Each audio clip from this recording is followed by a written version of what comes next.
अगला 5 चैप्टर है, तो हम इसको पढ़ेंगे। ये समरी होगा जो आपके एग्जाम में 5 नंबर का आता है।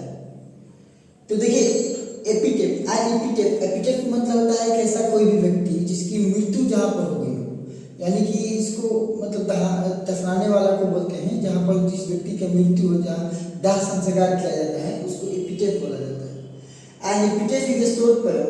एन एपिटेट जो है एक बहुत छोटा सा कविता है। It has been written by Walter de la Mare, जिससे इस कविता को लिखा गया है वाल्टर डिलेमेयर के द्वारा। The poet express his feelings.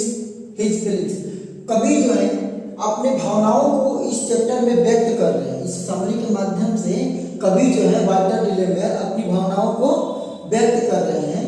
For a very beautiful lady in the west country, एक बहुत ही खूबसूरत महिला थी जो पश्चिमी देश में रहती है।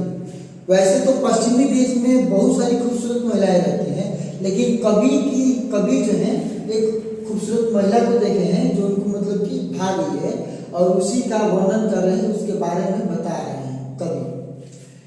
She was like of stiff and heart. She was like मतलब होता है हल्का।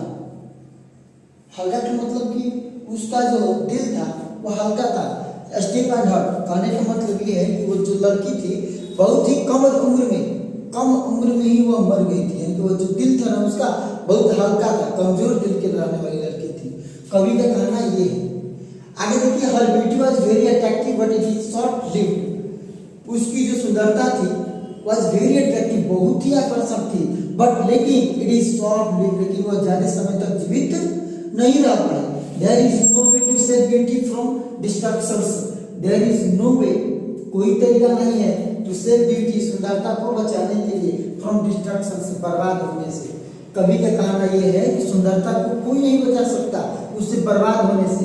यानी कि समय के साथ साथ, समय जस बीतेगा, कोई भी व्यक्ति कितना भी सुंदर हो, उसकी सुंदरता खत्म हो जाएगी। मृत्यु के साथ भी उसकी सुंदरता खत्म हो जाएगी।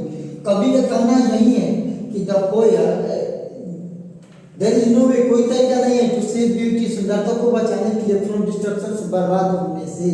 आफ्टर हर डेथ, उसकी मृत्यु के बाद, हर ब्यूटी वैनिशेस, जो उस लड़की जो बहुत खूबसूरत थी उसकी सुंदरता क्या हो गई, वैनिश हो गई, समाप्त हो गई। द पोएट फिर से कवि फील करते हैं, महसूस करते हैं दैट कि nobody will remember him after his death. कोई भी व्यक्ति नहीं है उसे याद करने वाला आफ्टर हिज डेथ, अब उसकी मृत्यु के बाद।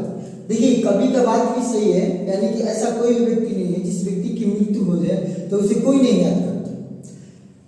कवि भी वही कहना चाहता है कि नोबडी विल रिमेंबर, कोई नहीं याद करेगा आफ्टर हिज डेथ, यानी कि उसकी मृत्यु के हो जाने के बाद। यानी कि कोई भी, जैसे कि कवि का भी कहना है कि हम भी मर जाए तो हमें भी कोई याद नहीं करने वाला। अब बात भी सही है। मान लीजिए कि आपको 7 पुत्र का नाम मालूम है, कौन कौन, तो लोग भूल जाएंगे। आप मर जाएंगे, आगे वाला व्यक्ति जो है वो आपको भूल जाएगा। थस इस प्रकार द पोएट मीन्स, कवि का कहना है सीधा, ब्यूटी इज नॉट इंटरनल। सुंदरता जो है यह एक आंतरिक हिस्सा नहीं, आंतरिक भाग नहीं है। It vanishes with passage of time. ये जो है वैनिश हो जाएगी, समाप्त हो जाएगी विद पासेज ऑफ टाइम, समय के साथ साथ। समय जैसे बीतता जाएगा आप उस व्यक्ति की सुंदरता भी वैनिश हो जाएगी, यानी कि समाप्त हो जाएगी, खत्म हो जाएगी।